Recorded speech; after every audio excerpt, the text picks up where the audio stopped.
It was supposed to be Labour's moment. A year ago, the country stood at a crossroads.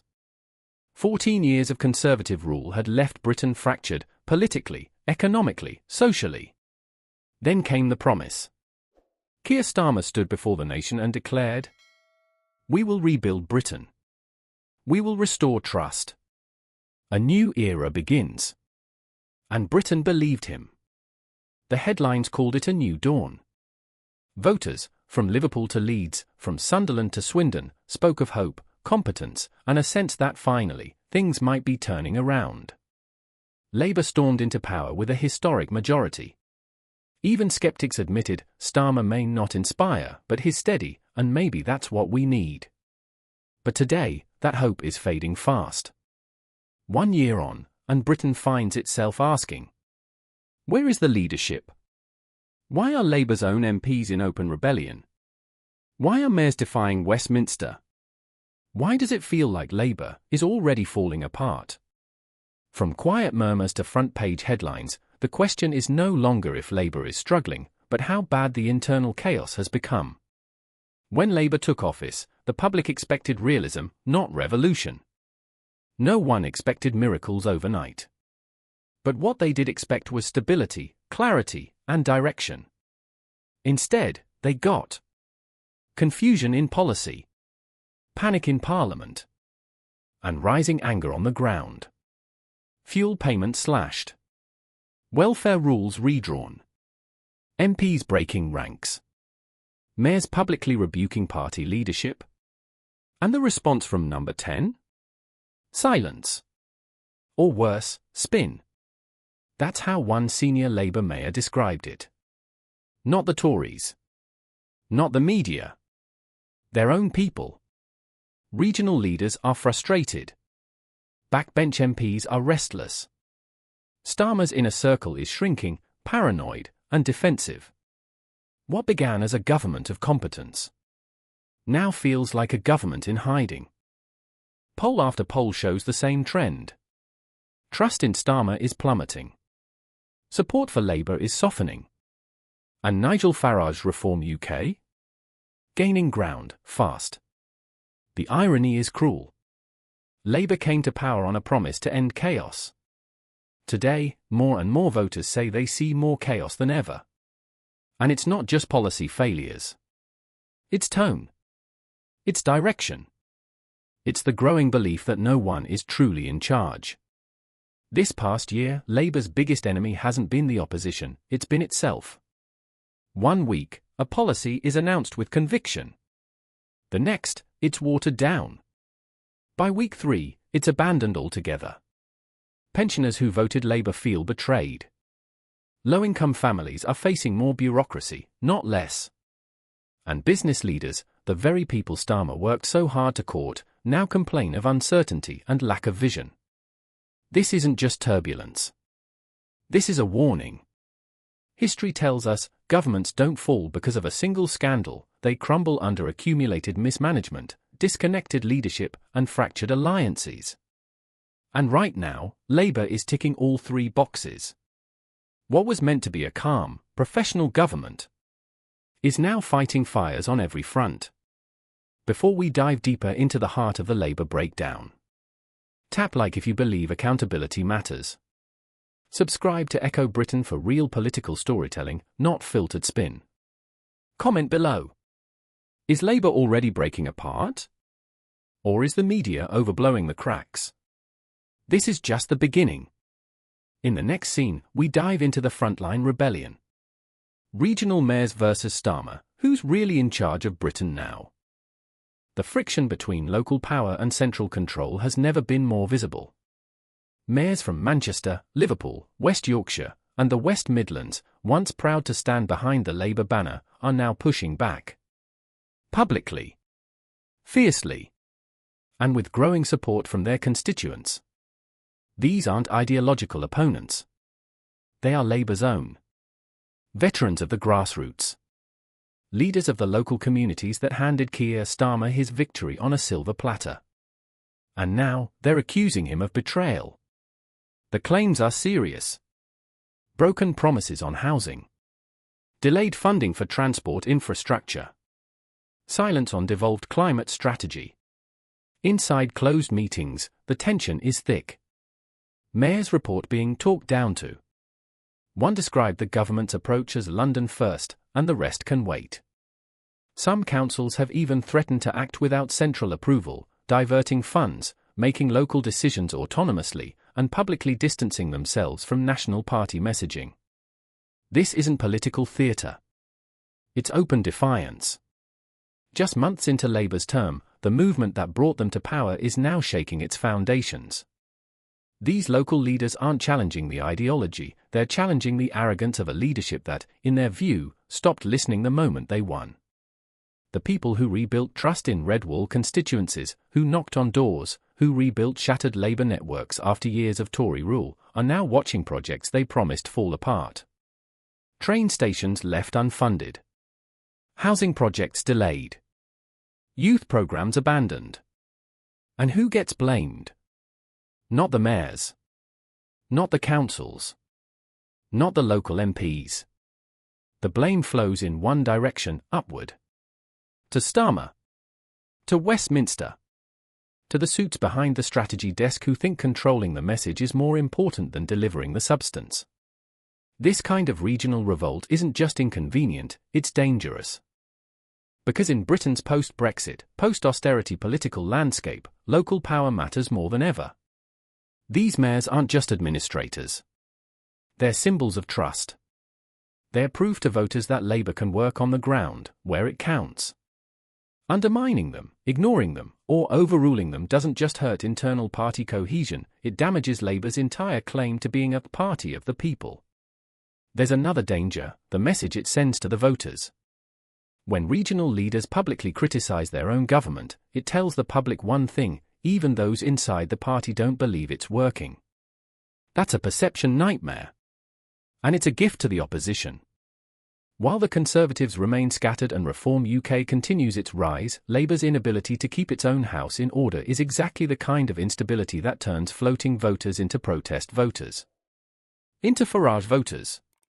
Into former voters. Starmer's leadership is now being tested not by the Tories, but by his own lieutenants. And the question is no longer whether Labour can deliver on its promises, it's whether Labour can even hold itself together long enough to try.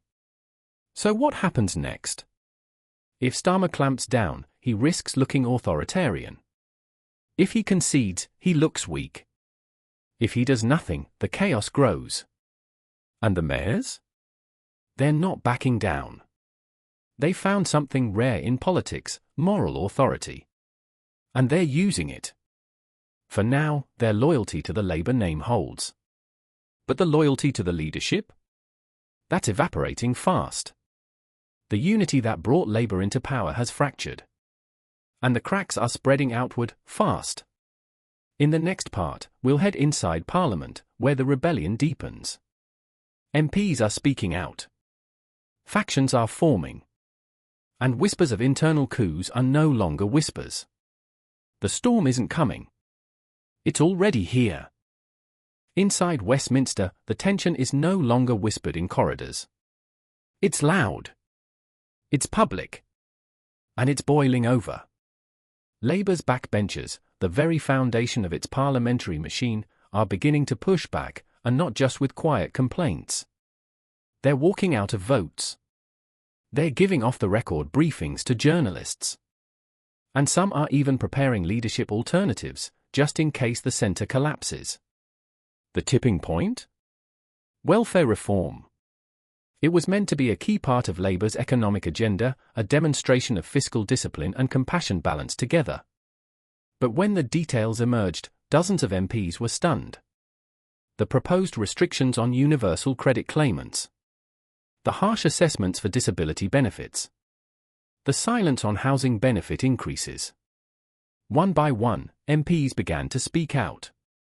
Some in committee rooms. Some in the House chamber itself. Others, on live television. Within days, a rebellion was brewing.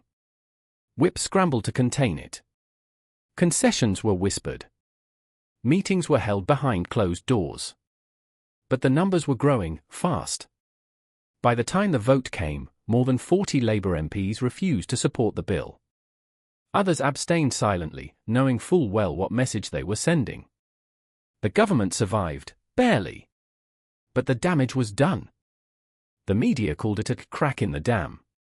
Inside the party, it felt more like a warning shot.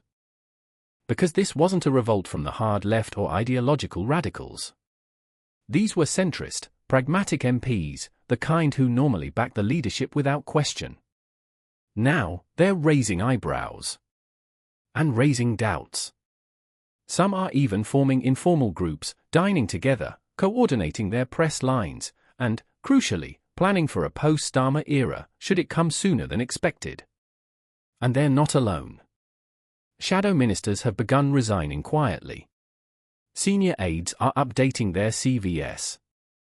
One former Labour official described the atmosphere as funereal, the sense that the momentum of 2024 is dead, and what remains is a party going through the motions. The Prime Minister's allies insist he still has control. That internal disputes are normal.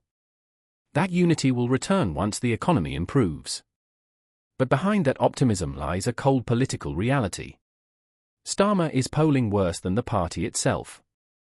More than a third of Labour voters say they're disillusioned. And support among young, urban voters, once Labour's beating heart, is shifting rapidly. Even some cabinet ministers are now reportedly keeping their distance. Not in speech, but in tone. Not in loyalty, but in silence. The cracks are showing. And in British politics, silence is never neutral. It's strategic. It's survival. The Conservative opposition has seized on the chaos. Their messaging is clear: a Labour promised stability, but delivered conflict. They're pointing to the headlines, the resignations, the growing dissent, and painting Starmer as a man who commands without loyalty and governs without connection. Reform UK, meanwhile, is capitalising on the confusion. They don't need to win arguments, they just need to point at the noise. They're saying, if Labour can't manage its own MPs, how can it manage the country? That message is resonating, especially in red wall constituencies where people feel let down again. And the danger for Labour is this. The perception of control matters as much as control itself. If the public senses weakness, if the party looks like it's unravelling, then confidence collapses. And when confidence collapses, so does support. Fast. Starmer's allies still insist he's safe. That there is no serious challenger. That this is just noise.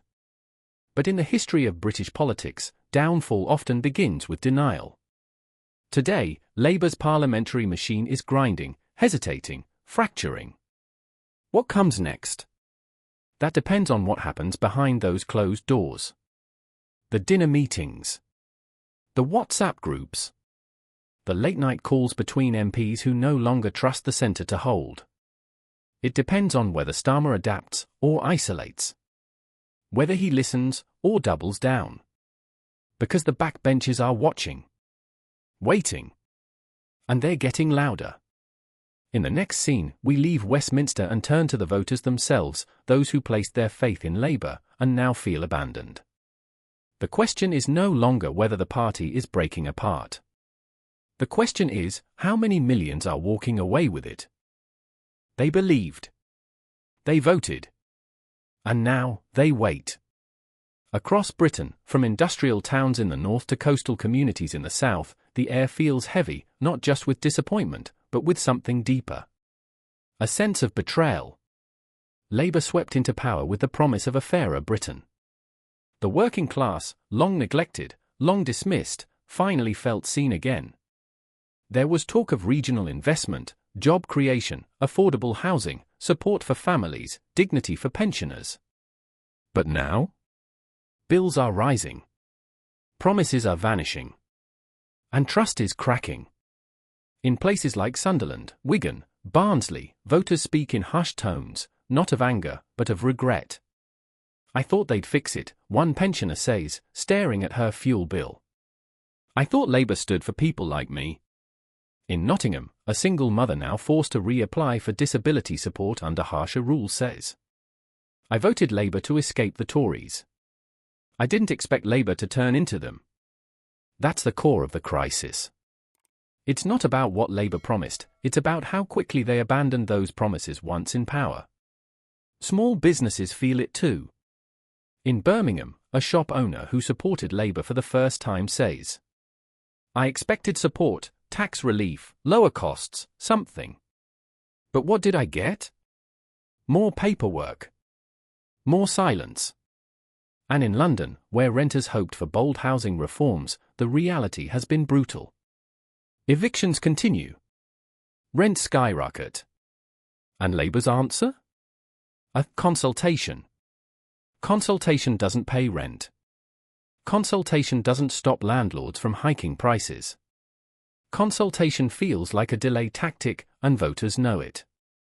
The streets are beginning to talk louder than Parliament. Community groups, charities, and even some Labour councillors are sounding the alarm. Support is eroding. Turnout is dropping. Apathy is returning. And in some areas, it's worse than apathy, it's revolt. New protest movements are rising. Independent candidates are gaining traction. And Reform UK is quietly organising in former Labour strongholds, knocking on the very doors Labour volunteers stood at just months ago. Why? Because people feel ignored. Because for many, the Labour Party doesn't feel like their party anymore. It feels like a Westminster brand, polished, scripted, distant. This isn't just a communications failure. It's a crisis of identity. Who does Labour represent now? Is it the everyday worker? The nurse? The pensioner? Or is it think tanks, lobbyists, and party strategists calculating headlines? That's the fear growing in the minds of millions. Even long-time Labour supporters, dyed-in-the-wool Reds, are whispering what once was unthinkable. Maybe it's time for someone new. You hear it in pubs. You hear it in food banks. You hear it in union halls. And while Keir Starmer continues to speak of stability and responsibility, the streets are responding with one word. Where? Where is the support? Where is the vision? Where is the fight? It's not just about broken promises, it's about broken connection. The Labour Party that once marched with the people now walks ahead of them. And if they don't turn around soon, they may find the crowd has disappeared. For now, there is still time. Time to course correct. Time to remember the promises made in school halls and TV debates. Time to speak not to headlines, but to households. But that window is closing.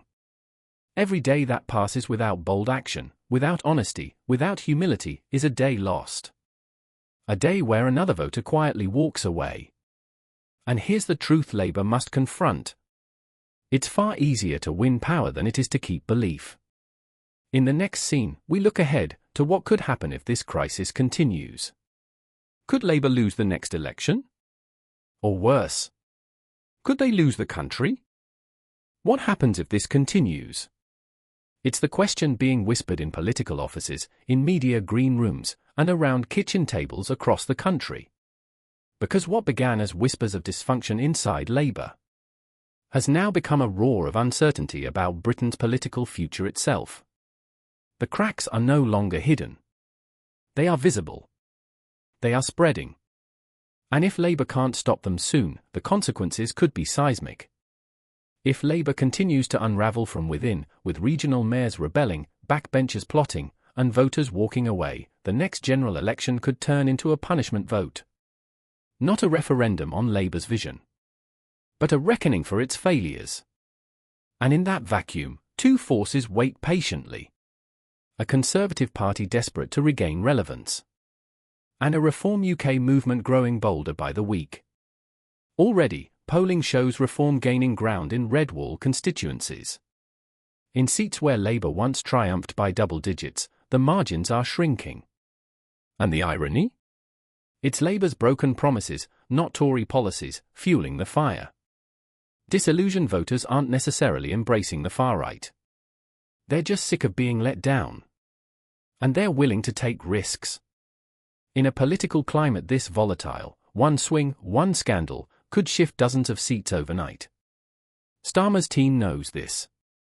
But the warning signs keep flashing, and they keep moving forward, eyes locked on scripts written a year ago, for a country that no longer exists. Behind closed doors, senior Labour figures are already gaming out a second possibility.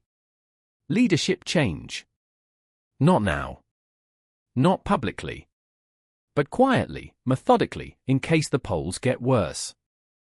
History shows us, when a leader becomes a liability, the knives come out. They did for Theresa May. They did for Boris Johnson. They even did for Jeremy Corbyn. And Starmer? He was never beloved. He was accepted. If he loses control of the narrative, or worse, becomes the symbol of Labour's betrayal, internal pressure could explode into open challenge. Already, names are circulating. Shadow cabinet members. Popular regional leaders. Even outsiders with clean slates. It's not a question of if someone's preparing. It's a question of when they make their move. And by then, it might already be too late to rebuild trust. But perhaps the most dramatic and dangerous scenario? Nigel Farage doesn't just play spoiler. He plays kingmaker. Or worse. Prime Minister. Right now, it sounds far-fetched. But look closer. His back in Parliament. His dominating headlines. And his speaking directly to the very voters Labour is losing. He doesn't need to win a majority. He just needs to fracture Labour's coalition. If Farage can steal just enough votes in key constituencies, he could deny Labour a majority, forcing a hung parliament, a coalition, or chaos. And in that chaos, he thrives. His strategy is clear. Exploit the anger. Feed the fatigue. And tell the public what they want to hear, even if it's a lie. Labour's only defence? Unity. Clarity. And delivery. Right now, they have none of the three. Every week matters now. Not because the public expects perfection, but because they expect movement. Authenticity. Signs of life. Instead, they see spin. They hear excuses. And they feel the gap widening between them and the people in charge. Labour must realise. The election was not a mandate. It was a test. And right now, they're failing it. The next few months will determine more than just political control. They will shape the direction of Britain for a generation. Will it be a future of unity and repair? Or division and decline? That's the question. And it may already be out of Labour's hands. In the final scene, we return to where we started, the promises made, the trust given, and the people still waiting. Because in the end, it's not about politics. It's about people. And their patience is running out. There's a silence in Britain right now, but it's not apathy. It's the silence of people watching, waiting, deciding. For many, this isn't just another political cycle. This is the last chance. They gave Labour their trust not because they were convinced, but because they were tired. Tired of broken promises. Tired of chaos. Tired of being told to wait a little longer. So they voted. And then they waited. 1 year on, what have they seen? Infighting. Backtracking. Excuses. Confusion. But more than anything else, they've seen distance. The same political distance that defined the last decade. Only now, it's coming from those who claim to be different. And so, the people are watching. In Glasgow, where families wait for housing upgrades that never came. In Kent, where NHS waiting times are still rising.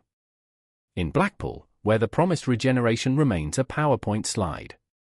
In Birmingham, where public services are still collapsing. They're watching the headlines. They're watching the speeches. They're watching Parliament. But mostly, they're watching each other. Asking the same question. Did we get it wrong again? And here's the danger Labour still doesn't seem to grasp. This time, the people aren't just angry. They're alert. They've seen how fast hope can be turned into spin. How quickly promises can be walked back. How easily politics can forget the very people who made it possible. This time, there's no honeymoon. There's no cushion. There's no time. Because outside of Westminster, life is still hard. Energy prices haven't dropped. Rent hasn't slowed. Wages haven't caught up. And politics? Still feels like a game they're not invited to play. If Labour continues on this path, the political realignment of the last decade will accelerate, but not in their favour. The working class won't go back to the Tories.